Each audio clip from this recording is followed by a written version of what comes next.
Salutations everyone, this is Rosalind from the Rosalind Marie channel.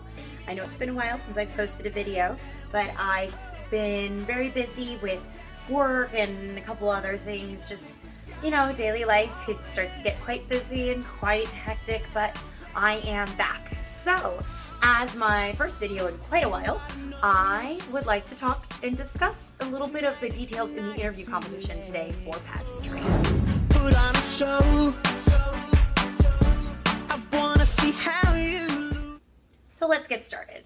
So within the interview competition, in many natural pageants, as well as some glitz pageants, or even some professional style pageants like Miss America, Miss USA, a lot of these pageants are actually looking for, main thing in the competition is your confidence, how you're going to sell yourself as an individual to the stranger who is your judge. You want to be able to sell yourself as a person. And this kind of relates back to, you know, some natural pageants like National American Miss, American Co-ed, and things like Royal International Miss, where you have to give yourself a personal introduction. It kind of relates hand in hand with a personal introduction. In your interview, you are discussing about yourself, but it's not about you, so to say. It is, but it isn't, if that makes any sense. The interview competition is an opportunity for you to discuss how you envision yourself in the future.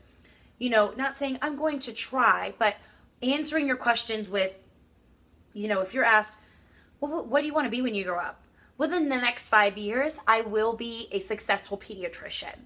That is a confident answer. And again, maintaining that eye contact and everything that I reviewed in other videos, you want to already put yourself in the question that they're asking you in the future or in a short-term time or whatnot. You want to be able, so a 5-year-old, they ask a 5-year-old, what's your favorite color? I truly love the color blue, which is the color I'd like to make my house one day. You know, it has an answer, but it talks about the future. What do you want to do when you get older? The famous question. If we gave you $1 million, what would you do with it? Within the next couple of years, with $1 million, I'll ensure to donate 10% to my family, 20% to a charity, and so on and so forth. Put yourself in the answer, but envision it into the future. That is a great way to have the most successful interview that you can have at any age level. So that's one of the main key things. Put yourself in the future, but already put yourself there. There's no, I'm going to try, or I hope to be. Again, it's great to say that you aspire to be something, but always take it a step further. You always want to ensure that you say, within the next 2 weeks, I will have my driver's license. And with that, I will be able to drive to my volunteer opportunities throughout the week. And, you know, it's always you plus more.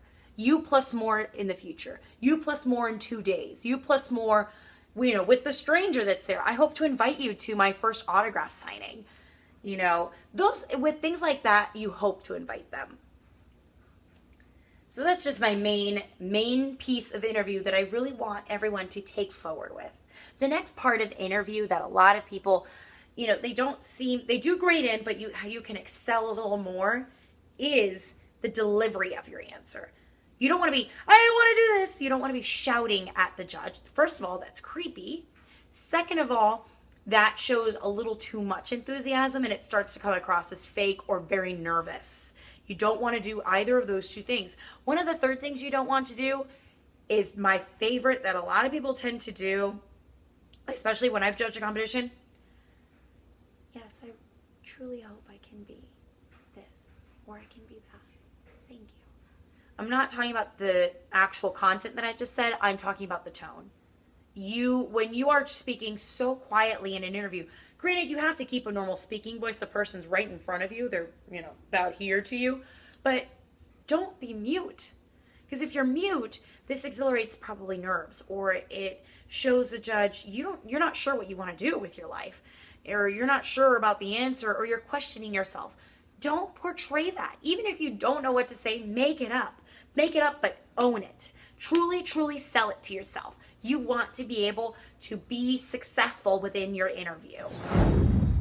So my next thing in interview is topics that may come up, things you may discuss, or even if the judge prompts you to pick a topic, these are things you can discuss. have already in mind a subject you enjoy in school. You know, you may enjoy history. Know a good chunk of things about history. That way you can discuss them. 9 times out of 10, that's actually happened to me in an interview. I love history. I also love science. But I actually told a judge a piece of history that they didn't know about. Remember, some of these judges may come from other states and may come from other countries. So if you discuss something that was particular, for example, I live in Florida, particular to Floridian history, the judge didn't know that. She was completely unaware about it. And she found that very enlightening. So be knowledgeable of different topics you can discuss. Subjects in school. You can discuss a volunteer project, maybe the specific organization you work for, little fine bits and details about the organization. You can also discuss topics of, you know, modern fashion. Maybe you enjoy vlogging, you enjoy blogging, things like that. You want to have just not a whole long list of things to talk in that particular topic, but just 5 key points here and there. 5 is a lot, you know. 5 is the max. I'm looking for, you know, 2 or 3 when you're talking to a judge. 2 short, sweet, straight to the point key points. If you got 5, hey, go get her. You little go getter, you. But, you know, you want to be ready. Be ready, because that's another thing of interview. They're looking to see if you're ready to answer anything. If you're ready to take on a new challenge. If you're ready to take on this new goal or this new job or whatever it is.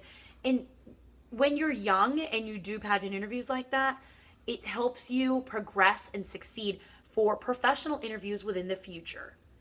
So parents, if you have a parent who's watching this video and they've got maybe a junior preteen or a preteen contestant or a young lady who they may put into a natural pageant system, remember this. These are skills that will help them progress in the future. It may even help them advance academically, especially with public speaking skills, speaking to individuals they may not know, but introducing themselves. It's a great way to blossom as a young lady. So one topic that's sensitive to some pageant companies or pageant systems, and it doesn't really matter to some systems, is other pageants. So on your resume, you know, some pageants, they don't mind what you put on that resume as long as it makes you talk about yourself, it makes you look successful. While there are other pageant systems who find it kind of odd if you start going, well, you know, I won Miss Orange County for this system and I won talent for this system, and it's great to, you know, be proud of what you've done and great to brag, but remember, it's you representing their title. You are interviewing for their title. It doesn't matter if you won 6 other titles with 5 other systems or 6 other systems. Neither does it matter that, you know, you should be going, well, I went to this pageant, it was absolutely terrible, so that's why I came here, because I heard this one was better. That's pulling up a negative Nancy. Negative Nancys do not go well in pageantry. You want to be able to be positive and really reflect on your answers after your interview. You want to be confident after your interview, not throwing people under the bus, not throwing things under the bus, throwing systems under the bus. Every system runs differently. And whether you're bragging about it or you're saying something negative about it, it doesn't look good in an interview. It just does not. It looks quote unquote trashy, so to say. Unless the specific judge asks you, have you participated in other pageants before? You can briefly answer, yes, I have, and I truly love everything about pageantry. I've learned so much from other systems that I want to explore further and learn more about this system and learn more about others within the future.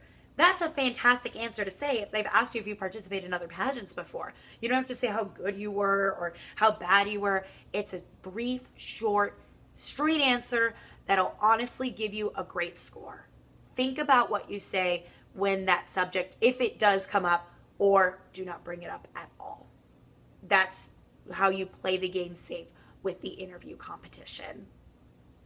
So I hope that this brief video has helped, giving you a little further tips and instructions and how to work an interview, how to speak an interview, how to answer some of the questions. And I hope that everyone truly in your next pageant does absolutely successful in their pageant interview. I really, really, really do. I make these videos honestly to just help you succeed, especially in your first couple pageants. All right, hope to make more videos soon. Bye-bye.